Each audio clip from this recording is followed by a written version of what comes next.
Σήμερα, εκτός από ψητά στην ψισταριά, θα αρχίσουμε να σας μαγειρεύουμε και παραδοσιακά φαγητά, μαγειρεμένα στο παραδοσιακό φούρνο. Σήμερα θα σας δείξουμε πρόβιο, μαγειρεμένο σε κουγιά, με εκλεκτά μπαχαρικά και διάφορα μυρωδικά της εποχής. Μαγειρεύοντας θα σας δείχνουμε μικρά και μεγάλα μυστικά για να μπορείτε εύκολα να μαγειρεύετε στο παραδοσιακό φούρνο. Όλοι εσείς οι φίλοι μας που μας ακολουθείτε και σας θεωρούμε παρέα μας, θα θέλαμε να μας πείτε τι θα θέλατε να μάθετε γύρω από τον παραδοσιακό φούρνο. Πριν λίγο ήρθε και ο Γιώργος από τη Λαμία, που με κάτι σούφλες από ό,τι βλέπω εδώ. Ναι, εγώ με σούφλες ασχολούμαι. Στον παραδοσιακό φούρνο το μαγειρεύει ο Ανδρέας. Αλλά ώσπου να γίνει το φαγητό, επειδή θέλει αρκετή ώρα, κάτι πρέπει να περιστρέφεται για να περνάει καλά η παρέα. Πέρα από το να περνάει καλά η παρέα και που πρέπει να τσιμπήσουμε και κάτι ώστε να βγει το φαγητό που θέλει πολλές ώρες, θα έχουμε και έτοιμα κάρβουνα. Ναι. Σημαντικό. Γιατί δεν θα ανάψουμε φωτιά με κάρβουνα στην ψισταριά, αλλά θα χρησιμοποιήσουμε τα κάρβουνα που θα βγάλουμε από τον παραδοσιακό φούρνο. Πάμε να τα δούμε όλα αυτά βήμα-βήμα και θα σας ευχηθούμε καλά ψησίματα. Πάμε να τα δούμε λοιπόν, καλά ψησίματα για μένα. Γεια και χαρά, καλή μας φίλοι. Γεια σας και από μένα. Είμαστε η αδερφή Μαλιόρα, ο Γιώργος και ο Ανδρέας. Μαζί κατασκευάζουμε ψισταριές και φούρνους.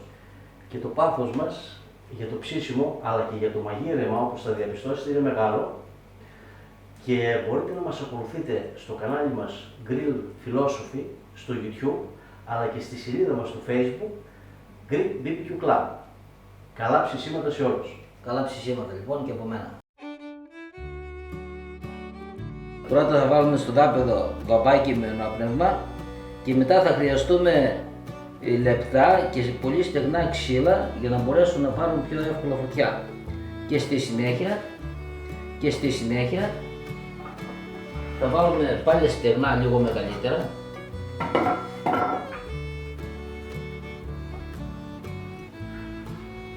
Το καλύτερο ξύλο είναι η οξιά γιατί έχει μεγάλη φλόγα. Εμείς δεν θέλουμε κάρβουνο, να κρατήσει κάρβουνο, γιατί ούτως άλλως θα τα βγάλουμε τα κάρβουνο. Θέλουμε φλόγα για να μπορεί ο φούρνος να πυρώσει καλά και γρήγορα. Πέρα από ότι πρέπει το ξύλο να είναι οξιά, θα πρέπει να είναι και σχισμένο, γιατί ανάβει πιο εύκολα. Αυτή η ποσότητα των ξύλων είναι αρκετή για να μπορέσει ο φούρνος να πυρώσει και να μας μαγειρέψει το φαγητό που θέλουμε και πρέπει να στηθούν κατά αυτόν τον τρόπο, σαν πυραμίδα, γιατί ανάβουν πιο εύκολα. Με αυτόν τον τρόπο η φωτιά θα φτάσει μέχρι το σημείο που είναι το παπάκι κάτω από το ξύλο. Και είναι ένας ασφαλής τρόπος και πρέπει να βάζουμε μόνο ενόπνευμα, να μην βάζουμε πετρέλαια και κάποια προσανάματα, γιατί έτσι μένει η μυρωδιά στο φούρνο. Στην αρχή για κάνα 5 λεπτό περίπου πρέπει να έχουμε την πόρτα ανοιχτή, γιατί έχει περισσότερο οξυγόνο και βοηθάει λίγο στην αρχή το άναμα. Και μετά θα βάλουμε την πόρτα. Σε αυτό το στάδιο καλό είναι να βάλουμε την πόρτα για να μην χάνει και θερμοκρασία ο φούρνος. Απλά όταν θα τη βάλουμε πρέπει να την έχουμε μπροστά για να έχουμε την καμινάδα μέσα και να το γύρουμε λίγο πίσω για να μπορεί ο αέρας να εισέρχεται από κάτω. Και βγάζουμε το θερμόμετρο για να μην έρχεται σε επαφή με τη φλόγα, γιατί αναπτύσσει μεγάλη θερμοκρασία και θα μας χαλάσει. Όταν ο φούρνος θα είναι έτοιμος και θα πυρώσει και θα βγάλουμε τα ξύλα, τότε θα βάλουμε το θερμόμετρο και θα βάλουμε την πόρτα μπροστά για να τον αφήσουμε τουλάχιστον μισή ώρα με 40 λεπτά για να οριμάσει. Ή όσο χρειαστεί για να οριμάσει και να πιάσουμε τη θερμοκρασία που θέλουμε. Περίπου στους 230 βαθμούς με 240. Πάμε λοιπόν να δούμε τα μπαχαρικά και να τα ετοιμάσουμε. Για 4 κιλά κρέας θα χρειαστούμε 4 γραμμάρια μαύρο πιπέρι, 4 γραμμάρια κόλιανδρο, 2 γραμμάρια κίμινο, 2 γραμμάρια μπούκοβο καυτερό, 4 κουταλάκια του γλυκού κοφτά ρίγανη και τέλος 45 γραμμάρια θαλασσινό αλάτι. Εμείς χρησιμοποιούμε ανθό αλατιό. Όλα αυτά θα τα στοπίσουμε στο γουδί για να βγάλουν τα μπαχαρικά το άρωμά τους.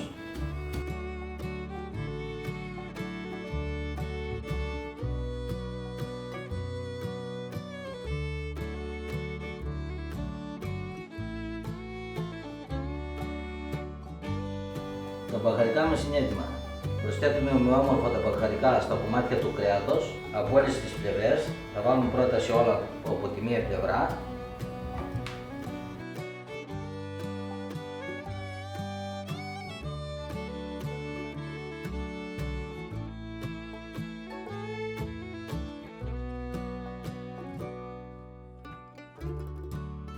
Τώρα θα τα γυρίσουμε όλα τα κομμάτια.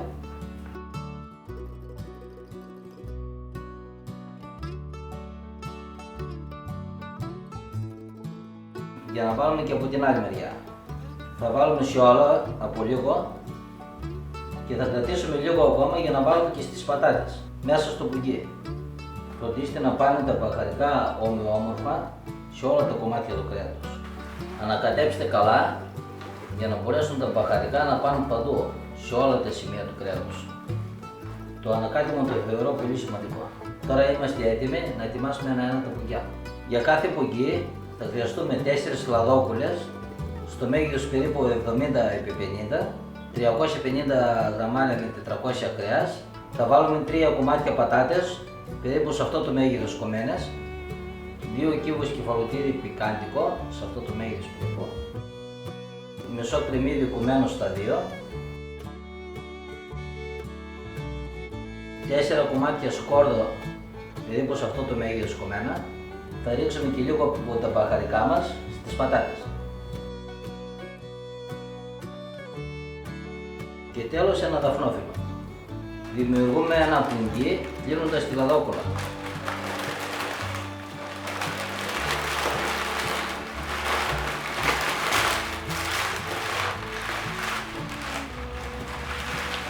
Και με σπάγκο δένουμε κατά αυτόν τον τρόπο.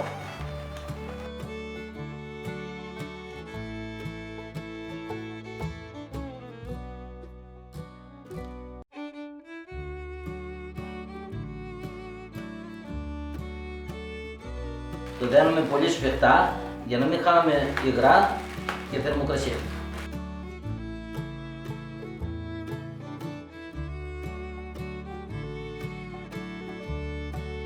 Και ό,τι περισσεύει από το κουκί το κόβουμε. Αυτό είναι το κουκί μας και με τον ίδιο τρόπο συνολικά θα φτιάξουμε 10.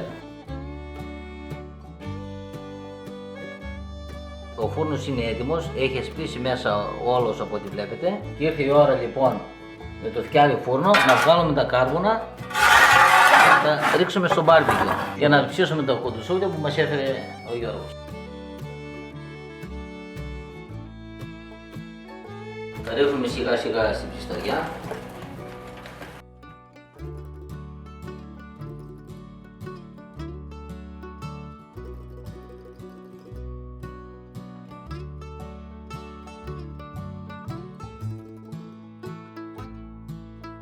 Έλα Γιώργο, σειρά σου που περιμένεις με τους σούβλες στο χέρι. Άντε, δεν τελείωσες. Γιατί πεινάω κιόλας, με έχεις τόση ώρα εδώ πέρα. Αυτά είναι. Τα κουντοσούλια τώρα παίζουν το ρόλο του ορεκτικού. Αυτά τα έχουμε για ορεκτικά. Έτσι ακριβώς. Να βάλουμε και καμιά πατατούλα. Εκτός από κουντοσουβλάκια, εμείς θα ψήσουμε και καμιά μπριζολίτσα. Ώσπου να ετοιμάσει ο Ανδρέας το φούρνο και ώσπου να οριμάσει φυσικά, κάτι θα έχει παρέα για μεζέ. Αφού βγάλαμε όλα τα κάρβουνα από μέσα, σφουγγαρίζουμε με μία σφουγγαρίστρα που την έχουμε μόνο για αυτήν τη δουλειά και θα είναι βαμβακερή. Η σφουγγαρίστρα δεν πρέπει να τη στείλουμε καλά, πρέπει να στάζει λίγο νερό, να έχει υγρασία γιατί εξατμίζεται μέσα στο φούρνο.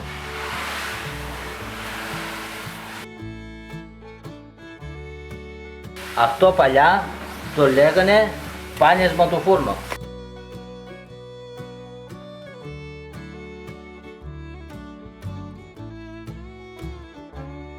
Γιατί αυτό που βάζανε στο κοντάρι για να τον καθαρίσουνε, το λέγανε πάνα. Ο φούρνος μας είναι έτοιμος. Τώρα πρέπει να κλείσουμε την πόρτα, να τη βάλουμε μπροστά για να αφήσουμε την καμινάδα εξωτερικά από την πόρτα για να μην χάνουμε τη θερμοκρασία. Τώρα πρέπει να τον αφήσουμε να οριμάσει τουλάχιστον με 30-35 λεπτά. Θα μας δείξει βέβαια και το θερμόμετρο. Πρέπει ο φούρνος να έχει κάτω από 270 βαθμούς θερμοκρασία γιατί στους 270 και άνω η λαδόκουλα παίρνει φωτιά. Και επίσης όταν ένας φούρνος ωριμάσει, μετά από μισή ώρα τουλάχιστον, έχουμε παντού την ίδια θερμοκρασία. Και στο δάπεδο και στο θόλο και αριστερά και δεξιά. Αρκεί το δάπεδο να είναι καλά κατασκευασμένο, να έχει πυρόπλακες, τουλάχιστον 4 πόντους πάγος, και επίσης να έχει και πυρόχωμα από κάτω και από πάνω από το φούρνο. Κάτι καλό να ψήνετε στον παραδοσιακό φούρνο, κάτι καλό να περιστρέφετε και πάνω απ' όλα καλή παρέα.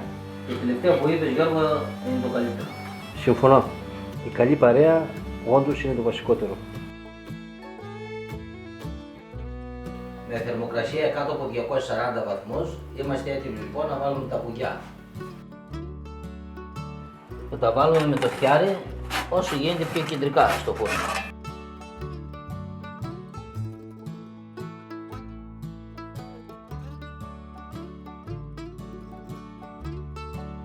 Κλείνουμε καλά την πόρτα και το αφήνουμε να σιγομαγειρευτεί.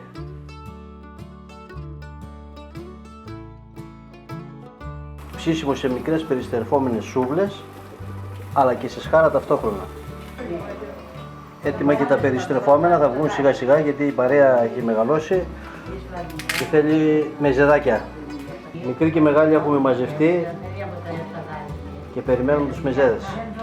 Είμαστε έτοιμοι για το πρώτο μας μεζεδάκι, λεμόνι στα ψητά μας άφθονο και αλατουρίγανη.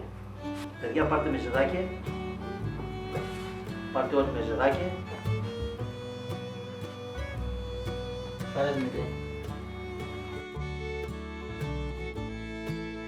Μετά από 3 ώρες περίπου αργό μαγειρέματος ήρθε η ώρα να τα βγάλουμε. Είναι σημαντικό να ψήνετε αργά και με θερμοκρασία που θα πέφτει αργά και σταθερά.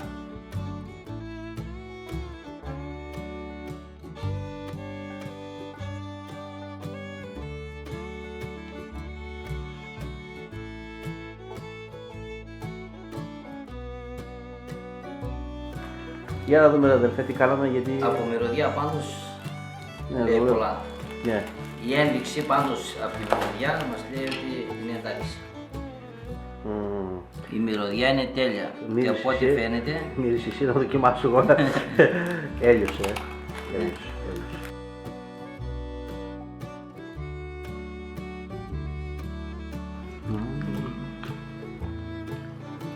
Για να ανοίξουμε κι άλλο να δούμε. Πάρε μάνα. Μεζέ. Πολύ ωραίο. Το πετύχαμε τι λέει. Πάρα πολύ ωραίο. Πάρα πολύ ωραίο. Μπράβο, μπράβο. Έχουμε και την έκκληση από την παλιά σχολή. Ναι. θα ανοίξουμε ακόμα ένα και για τους ψαγμένους μία πρέζα σουμάκ. Εγώ θέλω λίγο παραπάνω, γιατί το σουμάκ δίνει ιδιαίτερη γεύση, ειδικά στο πρόβατο και στο μοσχάρι. Εδώ το κουκαλάκι έλειωσε, έφυγε. Ήταν υπέροχο με πολύ ελαφριά πικάντικη γεύση.